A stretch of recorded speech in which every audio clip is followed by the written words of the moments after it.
Hello, everyone. Sorry, Nuha, I was muted. That was correct.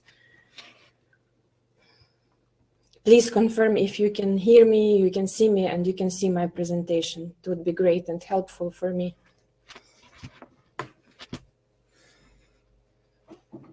Perfect. Okay, that's cool. So to make it more interactive, you can join the presentation itself. You can take any device, or you can just go to the new tab in your browser and you can use the link. I'll share with you the link in the chat so that we can make it more interactive.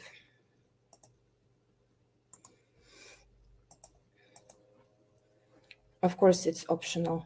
And you can use the QR code near my picture here on the screen.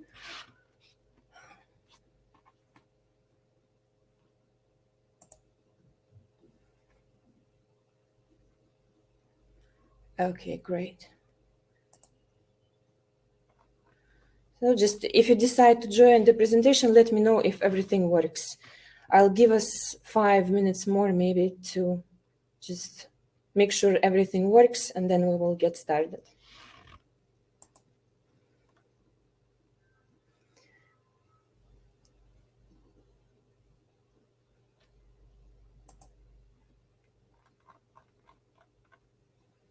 Yes, it's Mentimeter, and it turns out that we can have presentation there as well. So it's cool. Great.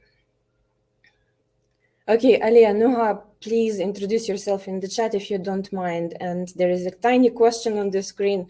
What made you feel happy today? Let's get started. Let's make it a little bit interactive.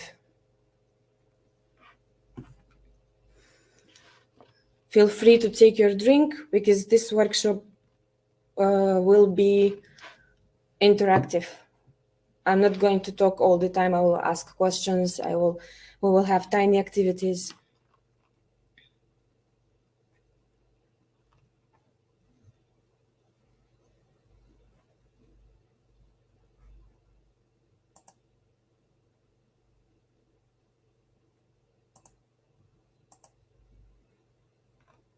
Okay. Oh, that's cool. Thank you, Alia, for your support in the chat. Thank you so much. Okay, good to know that your grocery was great today. Excellent.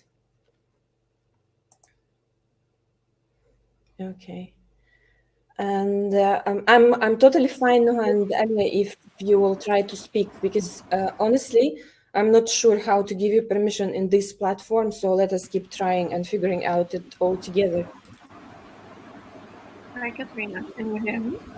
Oh, hello. Good to have you here. Thank you so much for your support. In the beginning, there was a button to ask to share. So that one I did. So that's why. Yeah. Yeah, I can't hear you very well, but that's okay. I'm happy that someone can talk, not only myself. Okay, great. Yeah, fine. Noha, if you can hear me, please drop in the chat something so that we can make it a little bit interactive, please. You can talk. Okay. That's totally fine if you feel more comfortable with talking. Sorry for interrupting you. Oh, no, I was just confirming that I can hear you.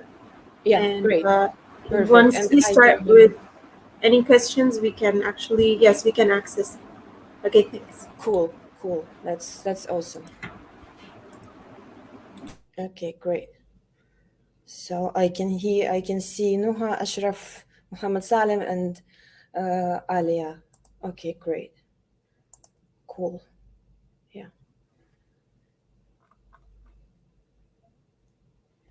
Okay, so if you didn't read my profile and you don't know me a little bit, I'll just introduce myself. My name is Katerina.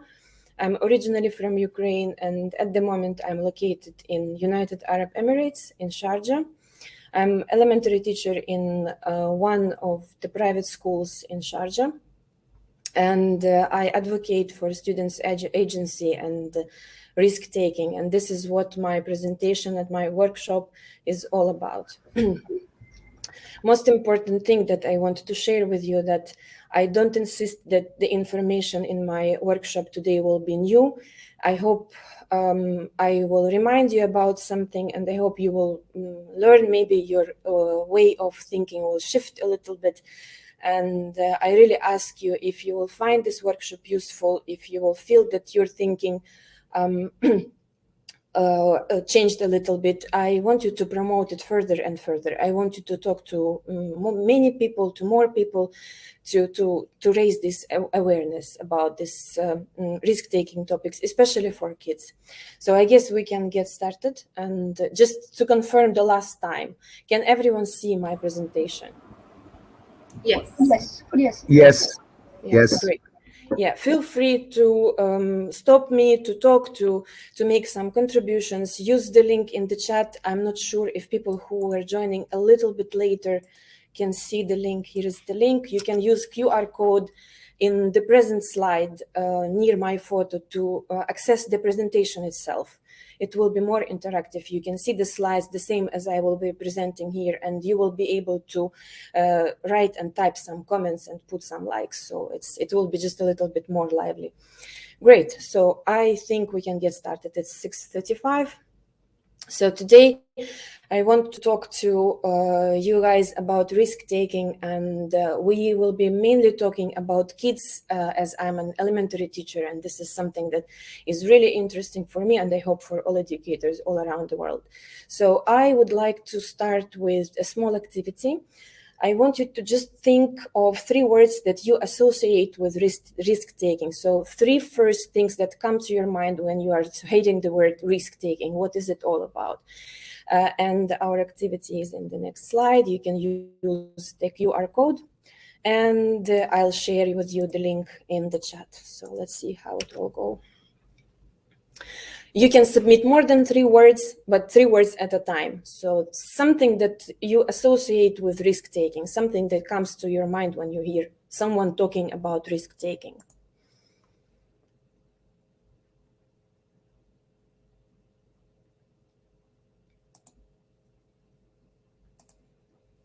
We will take maybe 2 or 3 minutes for this.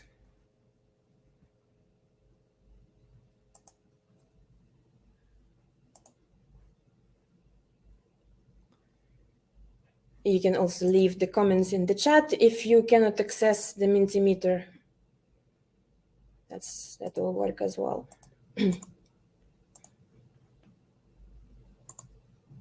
And you can share your ideas directly here, because we are few here, so we can listen to one another here also.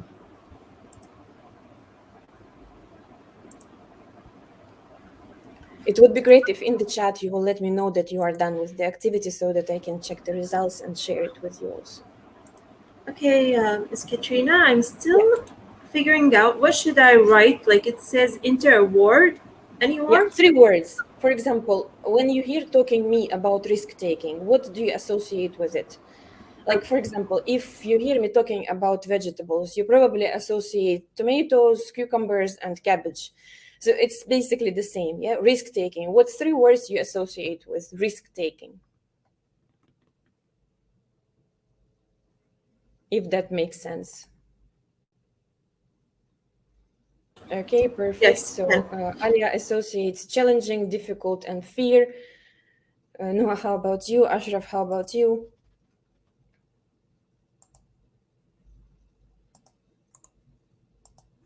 Give me just a few moments. Yeah, you can submit more than 3 words even. It would be great. It will give us the whole picture about what you actually know and what do you think of risk-taking.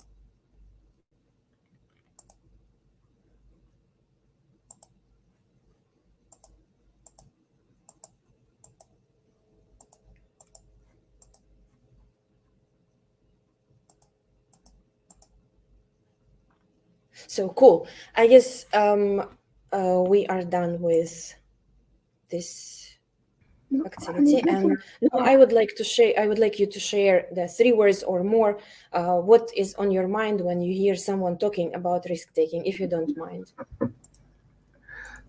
Yes. Yeah, sure. Yes, I want to to show that risk taking, the first thing that comes to my mind is fixing things and challenge the difficulties that kids have when he wants to change, when he wants to fix something, electrical things, etc. Yeah, sure, cool. Thank you very much for sharing. Of course, like fixing something is not an easy decision. What to connect, how to fix it, and it really involves some kind of risk taking. I agree. I totally agree with you. Yeah. So, Ashraf, I just want to ask you, what do you think? Should we engage kids in early age to try to fix some electrical things, or just to watch someone doing it? We have to do this, of course, with precautions. Of course, we have to arouse the challenging spirit in them. We have to arouse the innate creativity in their minds to show that I know some kids who think about inventions. They want to be inventors. They think about that they want to be engineers. We have to motivate them. We have to motivate them and give them the pattern, the method to develop their ideas, to develop this spirit in them. Thank you so much for sharing. I'm so glad that you support me with your ideas. Okay, maybe Noah, you want to share anything before we will jump into the next activity?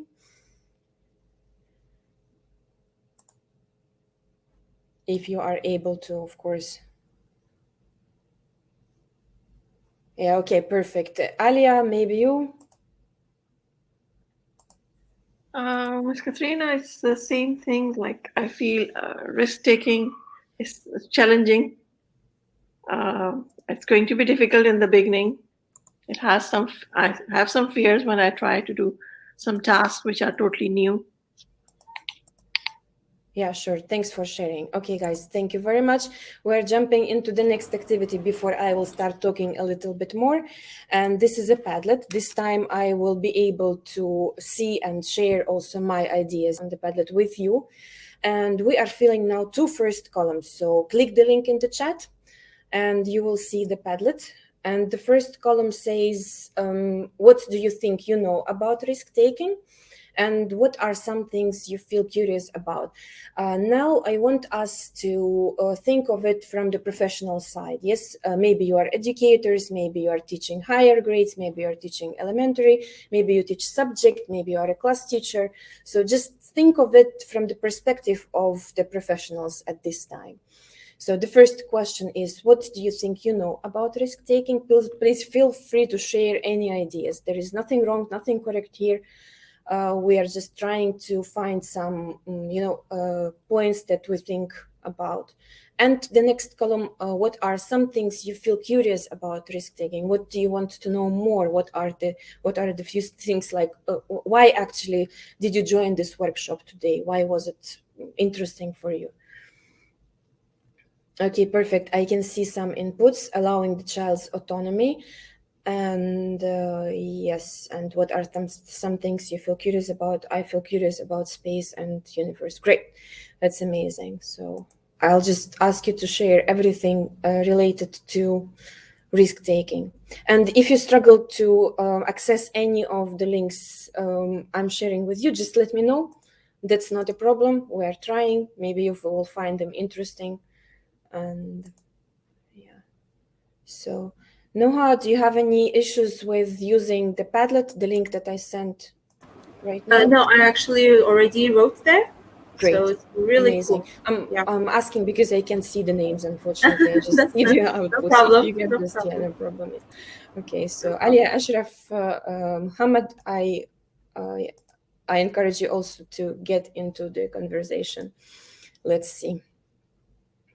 Okay, cool. Great. So I guess I will move on. There is no pressure in these activities. That's fine. Okay, great. So let us. So actually, the definition that I probably like the most about risk-taking is any consciously or non-consciously controlled behavior with a perceived uncertainty about its outcome. I guess it resonates a lot with what Ashraf was saying. We are not sure about the outcome of activity, but we're still trying, and our decision sometimes is conscious and sometimes it's totally unconscious. And since today we're talking about the kids, I invite you to look at the next slide.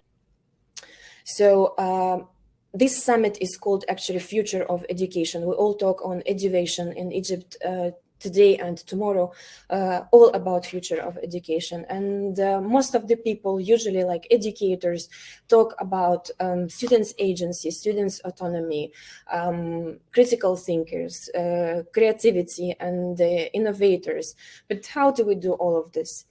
I feel, and my point of view is that from the early age, we need to allow kids to have some space for their own choices. And in this picture, we clearly see that the mom really gave some space for this child to dress on her own or on his own, and just to go and and meet the world.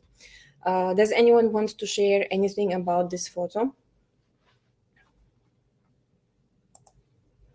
I guess if you joined my presentation on Mentimeter itself, you can type the comments, feel free. And I think it was not easy actually for the parent to take this decision. That's why we can see this label at the back. But at the same time, I feel that I would be very thankful as an educator for these parents, because they really respected the choice of the child and they allowed this to happen. Okay, cool. We are moving on. And one more picture that I relate to risk-taking is this, when the child is trying to reach something that is on the top, on the highest shelf in the room. And this child probably doesn't think how he will get it. He just tries to get, because he likes the cupcakes, he wants to get them. And here we also can touch the topic of optimal risks. So obviously, for me, in this photo, we can see the risks that are not really optimal. We can't see here the safe environment. Yes, the kid could just drop everything on him and make a lot of troubles for the parents. Okay, so you will see a lot of photos of kids, of course, in my presentation today, because we are talking about the kids. And I also like to talk about the risky play. As we can see on this photo now, this is tree climbing that we probably, who is present now in this workshop, we can understand what is this, while our own kids probably didn't know it, they didn't experience it, because they stay most of the time indoors. So I received the comment that we used to climb trees a lot, of course, and I used to try to climb the trees a lot, not like our kids. So why I included this photo in the presentation, because I like to encourage parents and educators to go for risky play. It can be climbing of any kind, not only trees, and it can be not only climbing. It can be any game where some fighting is involved, where some risky decisions are involved. This is very important to actually have the students ready for the future. When we are talking again about future of education, we always are talking about decision making and critical thinking. If kids will not be exposed to risky play, I don't think that it can happen. One more photo is this is what I was talking about, risky play. And here, I guess we can see that all safety measures are met. And I feel this is a safe environment for risky play, where kids can just take their decisions and take these risks to climb and be safe and learn a lot. While they are playing these games, they take so many decisions. They are fighting their own fear. And in the end of this route, they become absolutely different people, I guess. Okay, so we looked at some photos, and of course now I guess we got some idea that children actually are intrinsic risk takers. This means that kids rarely think when they do something. They just explore their environment. They want to know a lot about it. They ask why, what, and they always challenge the status quo. they never think that things should be this way and only. They are free from stereotypes. And this is why we need to encourage this, actually, not forgetting that the environment should be safe. Okay, I'm jumping into the next slide. If anyone got some ideas to share, please stop me and feel free to talk. So as I mentioned, that children take a lot of risks in their daily activities, even if we don't notice it, like the baby starting to walk, it's a big risk, but the baby doesn't know that this is a risk, actually. And I can't imagine some parents just saying, stop after the baby fails to just make 2 first steps. Yes, we never stop them. We, on the opposite, encourage them to walk more and more, to learn how to walk and to learn how to handle this life by walking. So it's absolutely the same with many of the activities. So they get experiences about their environment, learn how the things work, and they feel rewarded after risk taking. So here I want to stop and talk a little bit about the rewards, like stickers, like saying wow, like saying great work. If the kids are exposed to the optimal level of risk taking, they don't even need all of this. They already feel rewarded and they feel happy because they took their own decision. They are responsible for the things they are doing. They actually think creatively, and we don't even need to explain this if we have this safe space for risk taking. Okay. So this is exactly the first steps of the baby, and this is where I wanted to mention that it's really hard to imagine that when we see the baby failing, with no, don't do that, don't try again, just sit. It's not what you need to do. It's not worth it. This is a big risk to start walking again. On the opposite, we encourage the baby walk more, and we help the baby in many ways, even in these daily activities when the kids need to take decision to climb or not to climb. Yeah, it's just about us, how we can arrange the environment, how we can manage our homes, maybe not putting too many things around when our kids are small, to make sure that the environment is really safe for kids to move. And of course, we need to be around all the time. Okay. Next photo, and here I would like to stop talking that much, and I want you to share and think with me. What you see on the photo right now, is it an optimal level of risk, or this is something different? What do you think about these photos? I want you to share your thoughts. Okay. Yeah. So apparently I need to approve you for talking each and every single moment. I'm sorry I didn't see it. Yeah, so who is ready to share something about this photo? If there is anyone who wants to think with me.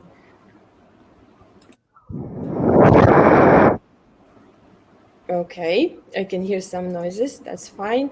So to me, this is not really optimal level of risk-taking because, yeah, the kid is trying to reach the book that is higher and higher, and he doesn't have, obviously, the safe environment to reach it, probably. This is my point of view. Do you have anyone who wants to jump in and talk a little bit about this photo? Okay, I want to talk about. Okay, great. Oh, I want to talk about these pictures. It's very dangerous. Yeah.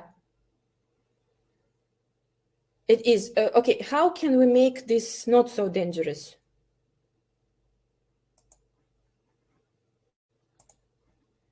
Apparently we have some technical problems, I guess, but that's okay. This is our reality. That's fine.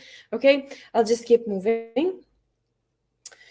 Yeah, so this tree climbing, I feel this is the optimal level of risk because I can see here some support for the child. And this tree actually was examined before before the kid started to climb it. And yeah, I see here some support, and that means that some adults worked on this activity before they allowed kids to do it. So I guess this one looks not so dangerous anymore. So this actually, your idea, Ashraf, I hope I'm not wrong with the names, that the previous photo was really a dangerous activity. So here we can see also not so safe activity. It's also dangerous, but here I feel like we can see some encouragement, some adults participation in all of this. Do you have anyone who wants to contribute to this photo? So I have a question. So, for example, if we don't have all of these gadgets around any of our environmental, like either in like if it was outside or inside the house or the classroom, does this mean like I cannot, I won't perceive it as optimal risk taking, or like is it going to be only dangerous? Because there are also like forest schools that are going on. Yeah, sure. Thank you very much for this question. This is a very important question. Yeah. So, what do I need to say about the risk taking? Risk taking will also involve some danger. That's for sure. And this is all about how we adults are taking and how we arrange the environment. Forest schools are amazing, but I don't think that the educators are allowing kids to climb the trees without any explanation.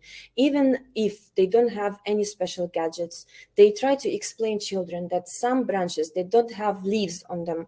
They probably are dead, and you don't have to climb them. Yes, so there is so much to learn when we are trying to establish the safe environment to take risk, that it's just so beneficial.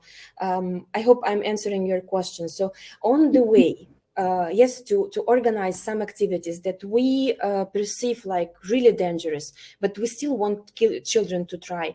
We explain children a lot about how the things work. We teach them actually science lessons. We teach them some literacy lessons. We teach them really a lot of life skills before they will start doing this activity.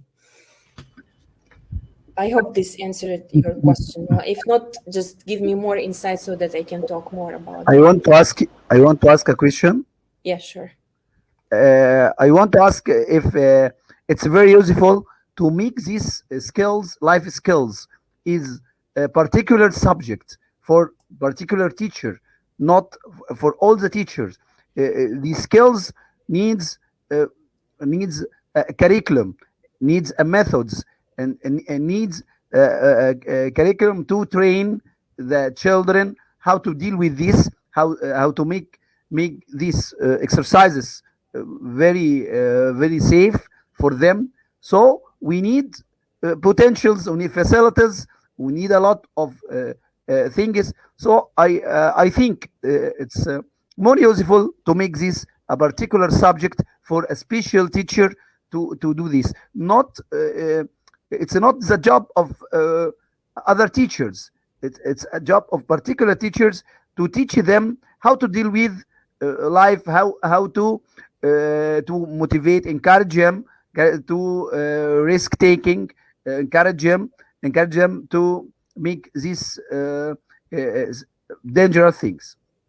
Yeah, thank you very much, Ashraf. I agree that this could be a subject, but from my experience and from the experience from many people I talked during the pandemic, all the tries to create something separately from everyone in the school, let's say, or within the curriculum always fails. So it has to be a subject. Probably there has to be a curriculum for risk taking, but it has to be also the whole school culture. Everyone should know this curriculum. Everyone should support kids. And just in a few slides, I will show you how teachers actually can start in classes. But your idea about having the curriculum of risk taking really appeals to me. Thank you very much. Okay, so I'm moving to the next slide. A little bit about learning how to ride a bike. Yes, just recently I have read an article and I included this photo just maybe yesterday in my presentation, because I really loved the idea that when children are learning how to ride a bicycle, and when they are getting confident, and when they are speeding up when they are riding the bicycle, they learn a lot about physics of movement.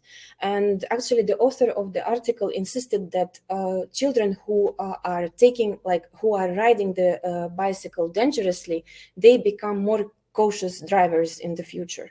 So if it resonates with you, you can contribute, you can talk something about it, you can drop something in the chat, if it makes sense. Alia, I'm sorry I missed so many messages from you just now. I can see, yeah, your contribution, thank you very much. About scaffolding, excellent. Yes, I guess scaffolding in education is very, very important in all the areas. So if I don't have anyone who wants to contribute to this, again, yes, teaching kids how to ride a bicycle also needs from adults a lot. We need to make sure that the environment is safe, the bicycle itself is in a good condition, and the kid has the helmet and maybe some protection for the knees and elbows. So it's not easy to create the proper environment for kids to take risks, but it's possible. So is that going to be like taught in school? Excuse me, I didn't really hear you. Can you please Is repeat? this like for teaching them in school, or is it like promoting to parents? This is for the parents. This part is for the parents and for the educators in general. Yes, I'm just introducing what is it risk-taking for kids actually, because my family asked me a lot of questions. How is it related, risk-taking and kids? And now we will jump into the ways how to facilitate it in the classroom. Thank you very much. So optimal risk levels of risks. I want to talk a little bit more about this. And the next photo will show you, of course, not optimal levels of risks, when the kid is piling all the objects he can see around him just to reach some object. And obviously there are no adults around him, so this is not what we can call optimal risk-taking. And this is the here we don't talk only about the danger. Here we already talk about some hazardous activities that we don't really need and we need to avoid. Okay, so let's get closer to the ways how to facilitate and promote risk-taking in our classrooms. And really this question, do all risks necessarily have negative connotations? Are all risks really bad? To answer this question, of course, we need to evaluate everything what we saw on the photos before and what we talked about together. Yes, so we need to evaluate the situation. Is this risk really worth it, or we can postpone it to the next time, or we can get ready, get better, get ready better for this and create a better environment for that. So a little bit about cutting. I guess it also applies to schools, where if the parents are too busy, now we all are too busy for our own children. And I guess this is the skill that needs to be promoted in schools.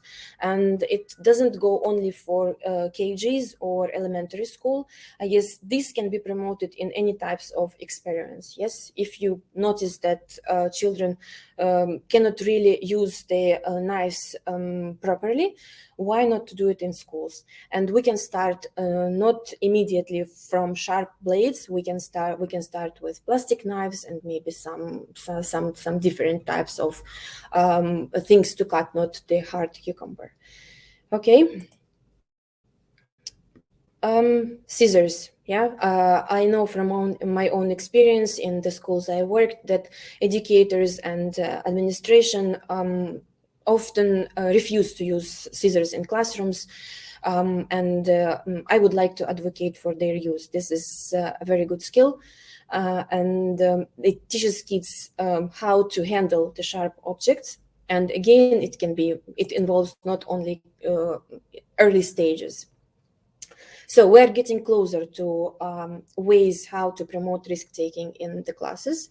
And just here, I want to stop and try to stress this point, that it's really very difficult to imagine growth, personal or growth in education, in learning without failures. If we're not making mistakes, we don't learn actually.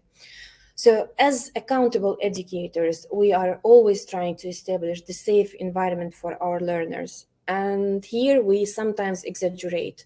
We often set rules and routines where children become too comfortable and they don't need to take any risks anymore. So without taking the optimal levels of risks, children will not make mistakes. And going back to the title, without mistakes, we cannot even track this progress. Okay. So two beautiful quotes that I included in my presentation and I want to share with you are: the best teachers are those who show you where to look, but don't tell you what to see.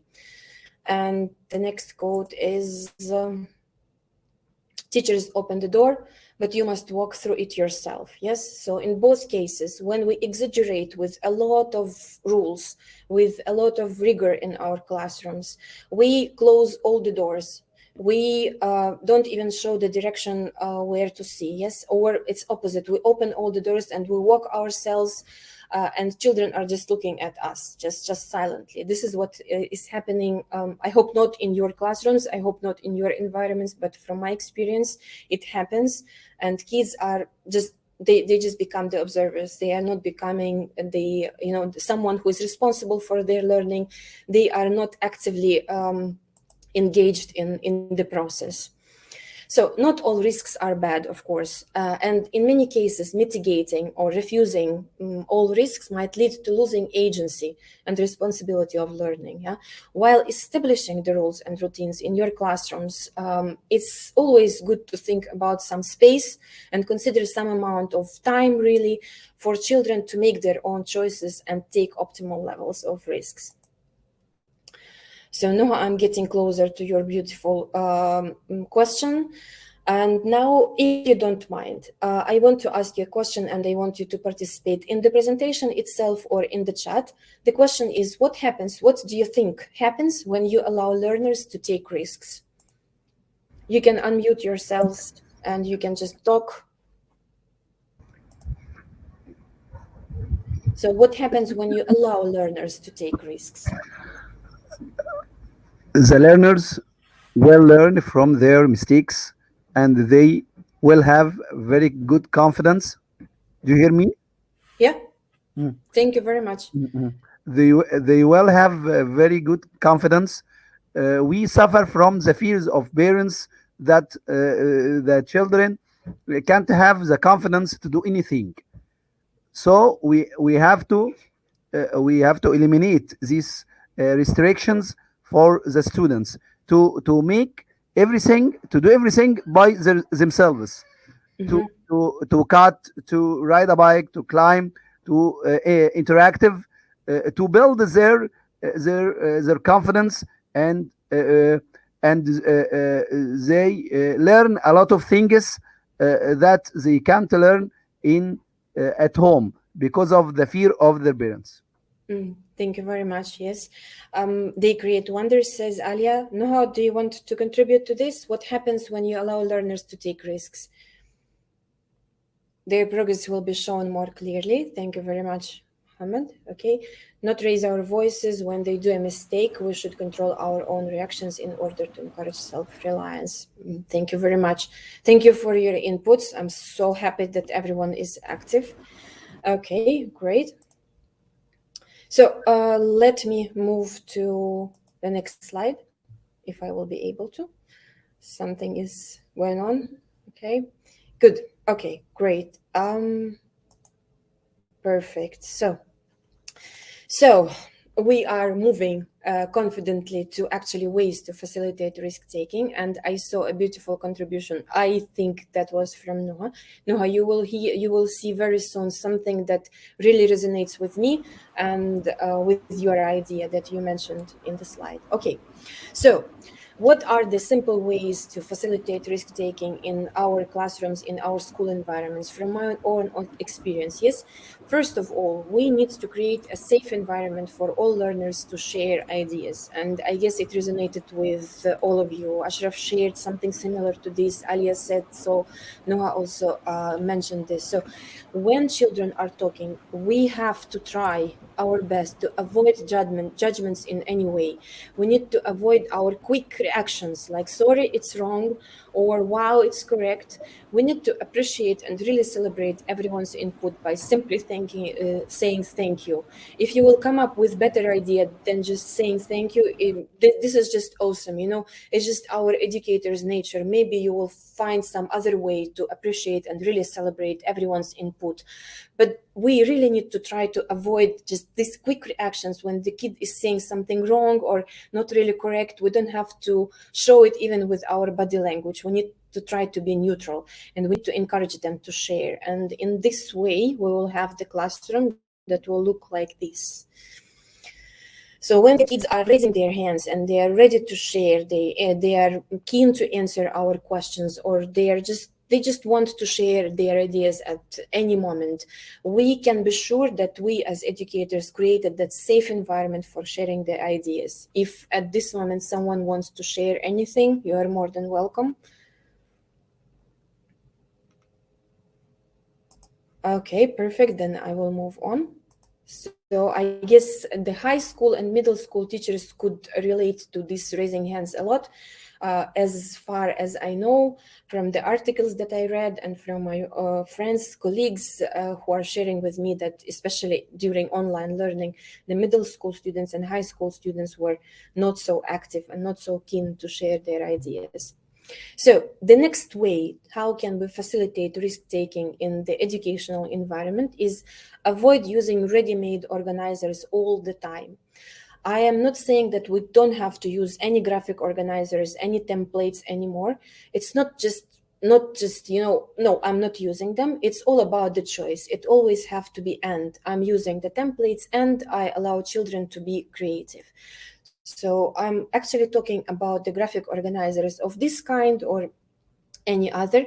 Actually, what we can do as creative educators, we can ask children to simply fold the paper or just come up with their own organizer. Maybe instead of the rectangles, they want to draw hearts or some other shape, maybe triangles. Maybe they want to organize the ideas in their own way.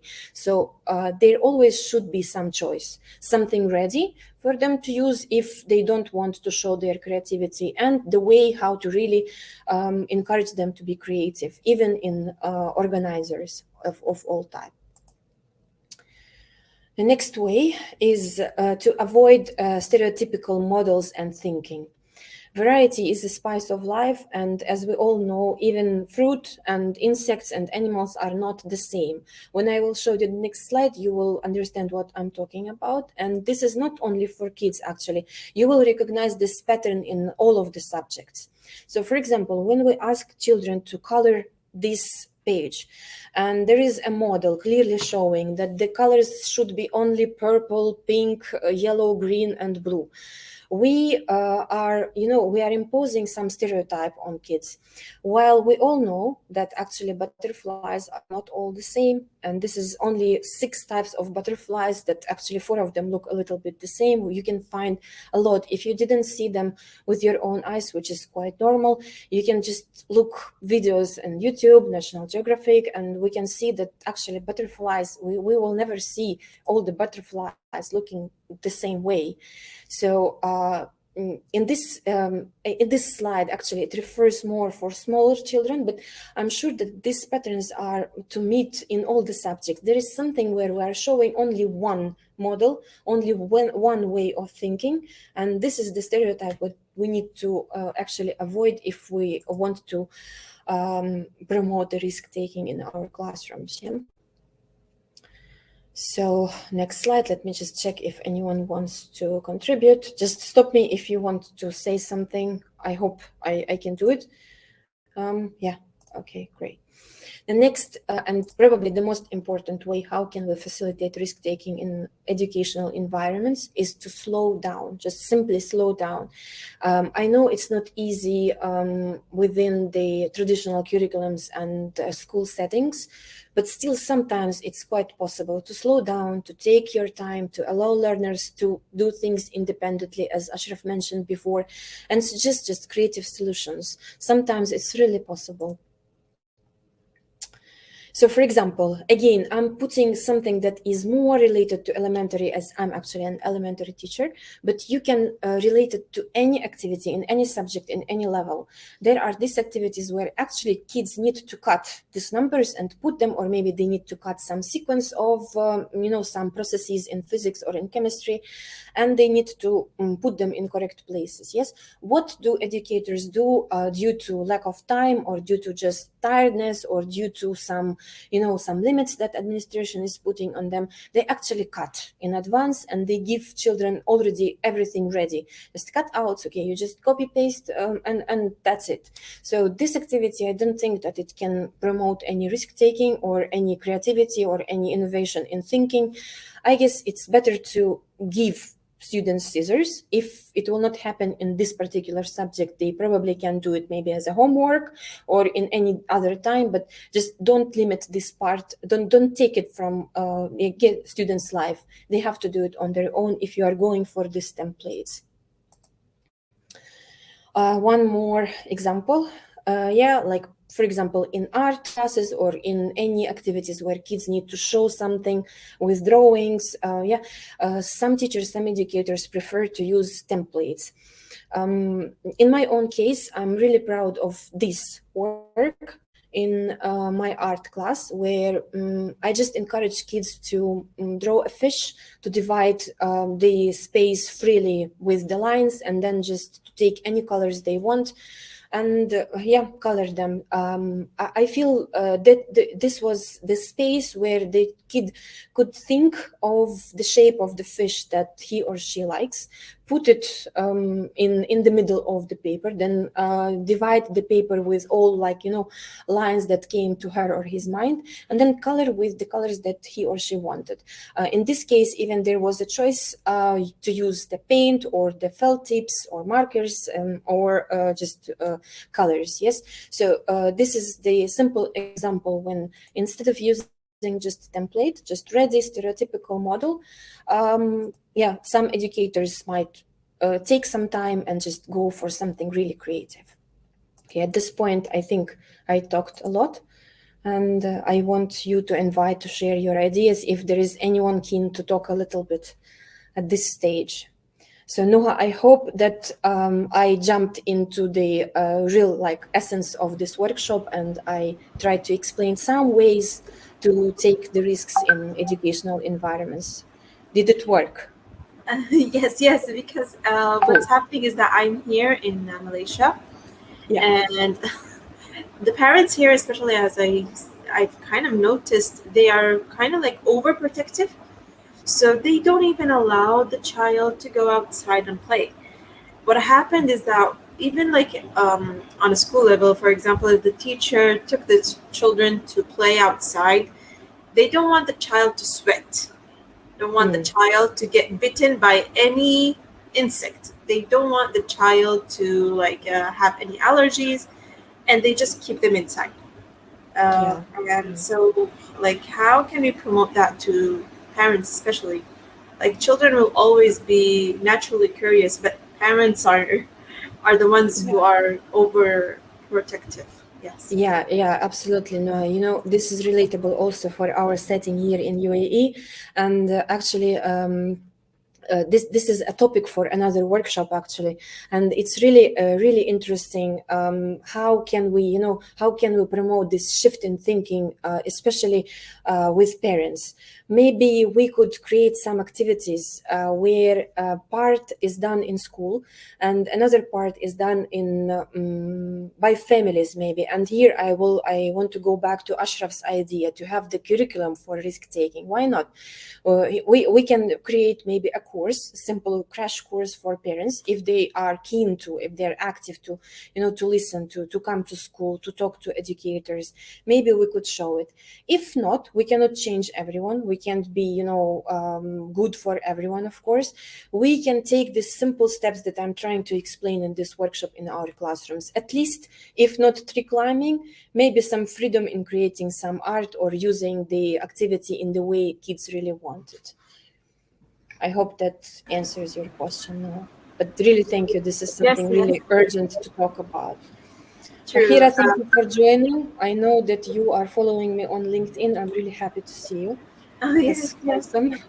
Yeah, I'm glad that we got to break the ice earlier, and now I guess in a way I like the idea of having the curriculum so that like at least the parents know what they signed up their child for.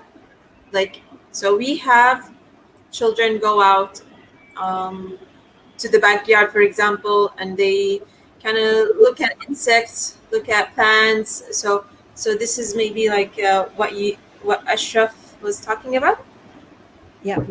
Yeah, I guess so. And Nuha also touched this topic. Yeah, this is very interesting actually. And thank you for sharing the ideas. It's very important. Yeah, and especially that we know that some parents are really strict. They just love to put some unnecessary rules. And this is not only because they are strict. Sometimes they are just overprotective, as Nuha said. Yes, we take too much care of our kids. We sometimes don't allow some risky activity because we just think 10 steps forward and we anticipate some danger to happen. What will it be? We don't think of creating some safe space sometime just to stop and be there for our children to really get deeply into this activity all together.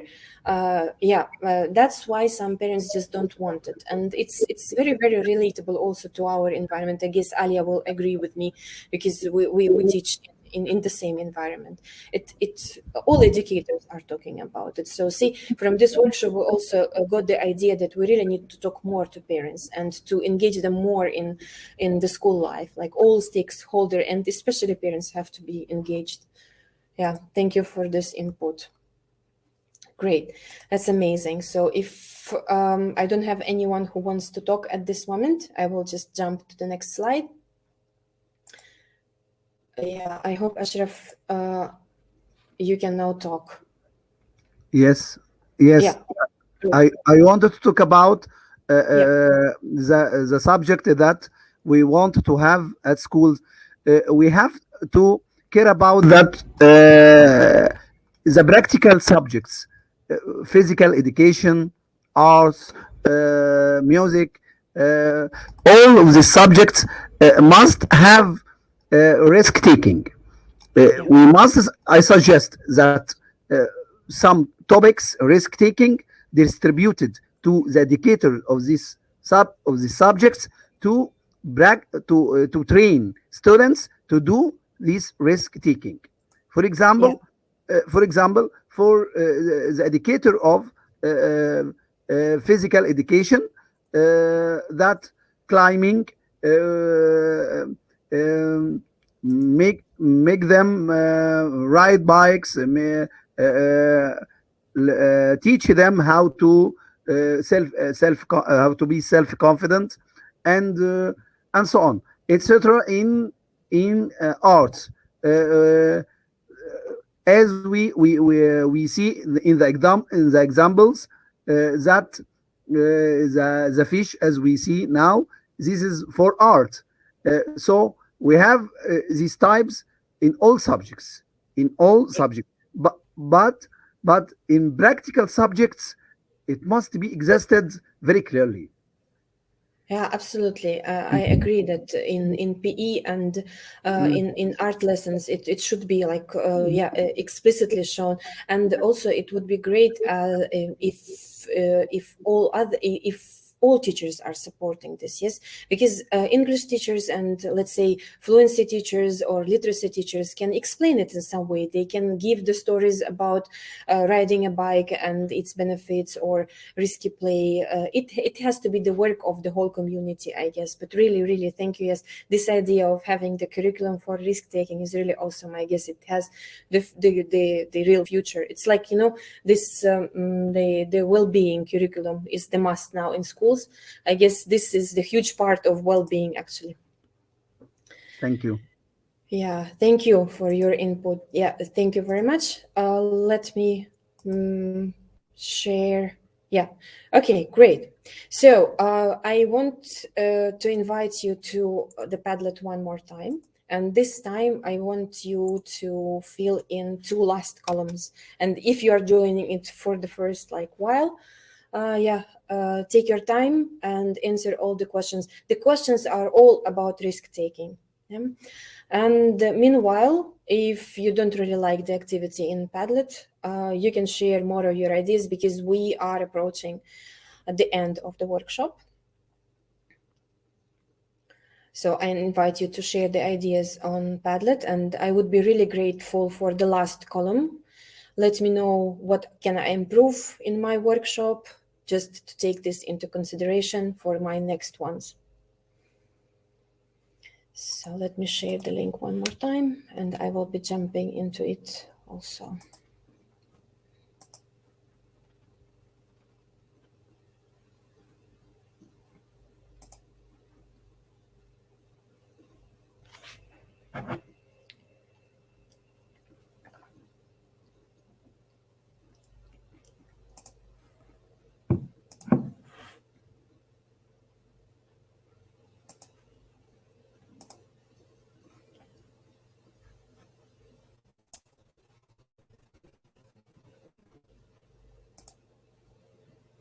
So if anyone is struggling to access the Padlet, just let me know.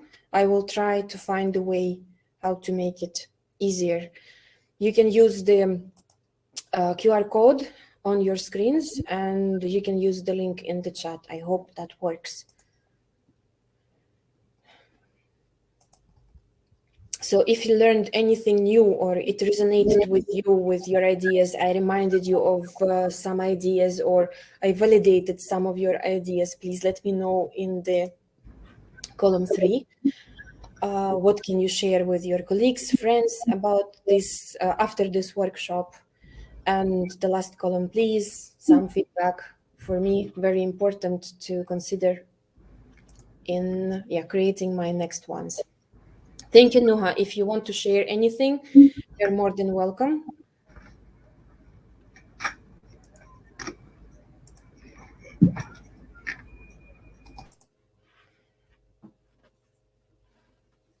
Yeah, I hope it resonated with you guys who are not teaching the elementary stage. I tried to consider this because I feel there are some patterns that are repeating from kindergarten till the high school, and it's relatable for all of us.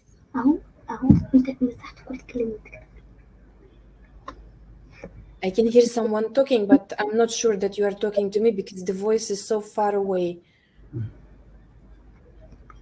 I want to thank you. Oh, thank you very much. Thank you. Thank you very much for being I such an benefit a lot active from you. I am benefit a lot from you, and I am looking for the next forum from you, and your information very good, and you're a great teacher. Thank you very much, Ashraf. You're also a great educator. Feel free to connect on LinkedIn and through EduVation platform. It was a great opportunity to share my ideas today. Okay, so we approached to the end of my workshop today. Yeah, as I expected, it will be 1 hour or so. Yeah, great. Okay. So thank you very much. And I can stay for some inputs if you want to share anything or ask me any questions. I will be here for 5 or 7 minutes more. If not, you are free to leave and join workshops. I know that there are maybe 5 or 6 going at the same time. So if you want to join another one, feel free to leave. Thank you very much for attending my workshop.